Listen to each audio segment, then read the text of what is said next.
Monday evening என்ன snacks செய்கிறது அப்படின்னு யோசிச்சுட்டு இருந்தேன். ஈவினிங் கிடையாது, ஒரு ஆஃப்டர்நூன் ஒரு 2:00 அந்த மாதிரி இருக்கும். மேங்கோ பார் செய்யலாம் அப்படின்னு சொல்லிட்டு மாங்காய் வந்து எடுத்தாச்சு. ஆனால் மாங்காய் கொஞ்சம் ரொம்பவே பழுத்து போயிருந்து, பரவாயில்ல செய்யலாம் அப்படின்னு சொல்லி ஸ்டார்ட் பண்ணியாச்சு.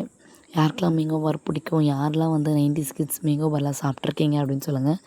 நான் 20 கிட்ஸ் தான். நான் 2002 தான் பிறந்தேன். சீரியஸாகவே நான் இதை சாப்பிட்டதில்ல. நான் வந்து அந்த புளிப்பு சாக்லேட்லாம் சாப்பிட்ருக்கேனேக்காண்டி இந்த மேங்கோ பார் சாப்பிட்டதே கிடையாது. பட் நிறைய பேர் சொல்கிறாங்க டேஸ்ட்டாக இருக்கும் அப்படின்னு சொல்லிட்டு, சரி நானும் ட்ரை பண்ணலாம் அப்படின்ட்டு கொஞ்சம் சொதப்பலாக தான் செஞ்சிட்ருந்தேன் ஃபஸ்ட் டைம் அப்படின்றதால. மற்றபடி எப்படி சொல்கிறது, எக்ஸ்பீரியன்ஸ் கிடையாது இதுவரையும் செஞ்சு. யூடியூப் பார்த்து தான் நானும் வந்து செய்ய ஆரம்பித்தேன். நல்லா குட்டி குட்டியாக கட் பண்ணிவிட்டு ஃபஸ்ட்டு என்ன பண்ணேன், தவாவில் போட்டேன் மிக்சியில் அரைக்காமே. தெரியும் வந்து சரி மிக்சியில் அரைச்சிட்டு அதுக்கப்புறம் வந்து தவாவில் போட்டாச்சு. இந்த ரெசிபி செய்யறதுக்கு ஒரு கன்சிஸ்டன்சி இருக்குது. ரொம்ப திக்காகவும் இல்லாமல் ரொம்ப லிக்விடாகவும் இருக்கக்கூடாது.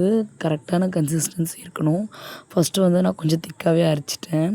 பட் வந்து நீங்கள் திக்காக தான் அரைக்க முடியும். நல்லா நம்ம வந்து அதை கிண்டும்போது வந்து ஒரு லிக்விட் கன்சிஸ்டன்ஸ்லி வரும். வெல்லம் இல்லை சர்க்கரை போட்டோன்னே. நான் நாட்டு சர்க்கரை தான் போட்டேன், குட்டீஸ்லாம் சாப்பிட்ணும் அப்படின்ட்டு.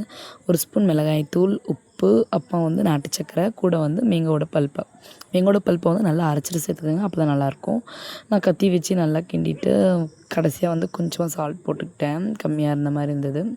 இந்த மாதிரி லிக்விடாக இருக்கும்போதே கண்டிப்பாக வந்து மாற்றிங்க. நான் கொஞ்சம் கெட்டியாக்கி விட்டேன் பாருங்கள். அதுக்கப்புறமா கொஞ்சம் திரி எடுத்து அதை வந்து எப்படி சொல்கிறது, இலக பண்ணிவிட்டு அதுக்கப்புறமா வந்து இது பண்ண பாருங்கள். இந்த மாதிரி கெட்டியாக மட்டும் ஆக்கிடாதீங்க, ரொம்ப சொதப்பிடுச்சு எனக்கு செய்யும் போதும். பட் இது மாதிரி கெட்டியாக வந்தால் ரொம்ப கஷ்டமாக இருக்கும். அதனால என்ன பண்ணேன் அப்படின்னா, திரியை வந்து கொஞ்சமாக வந்து பல்ப்பை எக்ஸ்ட்ரா கொஞ்சம் அரைச்சி ப்ரீஹீட் பண்ண ஆரம்பிச்சிட்டேன். ப்ரீஹீட் பண்ண ஆரம்பித்த பிறகு அதுக்கப்புறமா எப்படி வந்ததுன்னு பாருங்கள். பிளேட்டில் அப்படியே வந்து நல்லா லிக்விடாக இருந்தது.